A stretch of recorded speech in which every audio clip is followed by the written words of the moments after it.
رسول اللہ سے روایت ہے کہ ماہ رجب اللہ کا بڑا مہینہ ہے اور کوئی مہینہ اس کی عظمت اور فضیلت تک پہنچ نہیں سکتا۔ تھوڑا سا موٹیویشن ہو جائے، میں مفاتح الجنان سے ایک صفحہ پڑھتا ہوں آپ کی خدمت میں۔ فرمایا پھر کہ جو شخص ماہ رجب میں ایک روزہ رکھے خدا کی خوشنودی کا سبب ہوگا، خدا کا غضب دور ہوگا اور جہنم کا ایک دروازہ اس پر بند ہو جائے گا۔ میرے خیال میں اب وائس آن لائن بھی واضح اور کلیئر ہوگی کہ حضور نے فرمایا کہ خدا کا غضب دور ہو جائے گا، جہنم کا دروازہ اس کے لیے بند ہو جائے گا۔ حضرت امام موسیٰ کاظم علیہ السلام سے روایت ہے کہ جو شخص ماہ رجب میں ایک دن روزہ رکھے جہنم کی آگ اس سے 1 سال کے راستے کے برابر دور ہو جاتی ہے۔ جو شخص 3 دن روزہ رکھے اس کے لیے جنت واجب ہو جاتی ہے۔ بالخصوص جمعرات، جمعہ اور ہفتہ، یہ 3 دن 900 سال کی عبادت کا ثواب ہے، تو بہتر ہے کہ پہلے سے معلومات رہیں۔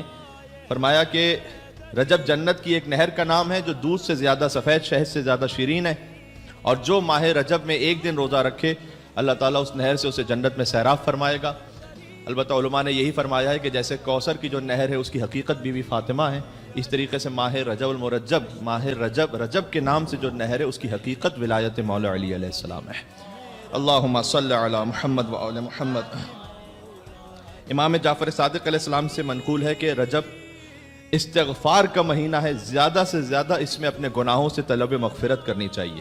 رجب کو عصب بھی کہتے ہیں۔ عصب کیوں کہتے ہیں؟ عصب کہتے ہیں ڈاؤن پور کو۔ شدید جب بارش ہو رہی ہو تو اسے عصب کے لفظ سے تعبیر کیا جاتا ہے عربی میں، یعنی ماہ رجب میں اللہ کی رحمت ایک شدید بارش کی طرح برس رہی ہوتی ہے۔ وہ خدا کے جو ارحم الراحمین ہے، جو ہر مہینے میں ارحم الراحمین ہے۔ اللہ تعالیٰ ذی القعدہ میں بھی ارحم الراحمین ہے، اللہ تعالیٰ شوال میں بھی ارحم الراحمین ہے، لیکن رجب میں اس کی رحمت ایسے ہے کہ جیسے ایک موسلا دار بارش برس رہی ہے۔ لہٰذا زیادہ سے زیادہ کہیے اس مہینے میں استغفر اللہ و اسألہ التوبہ، میں اللہ سے مغفرت طلب کرتا ہوں اور اسے توبہ کا سوال کرتا ہوں۔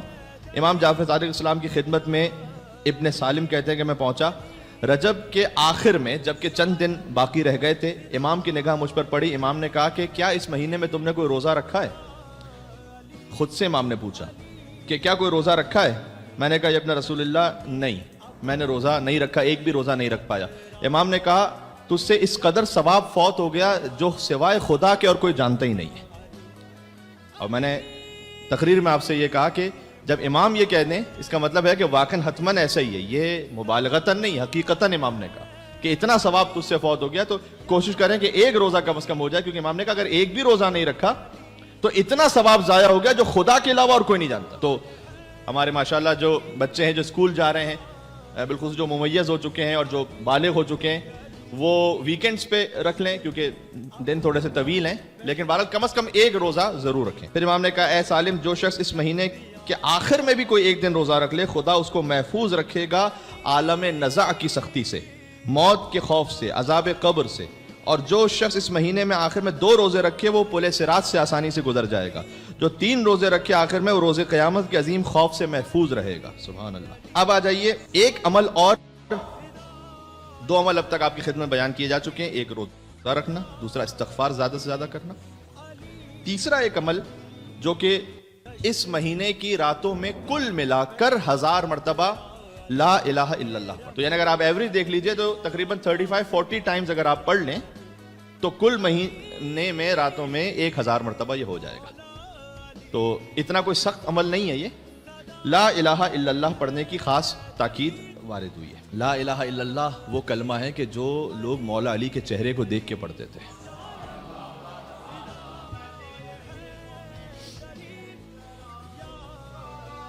اللہم صلی علی محمد و آل محمد۔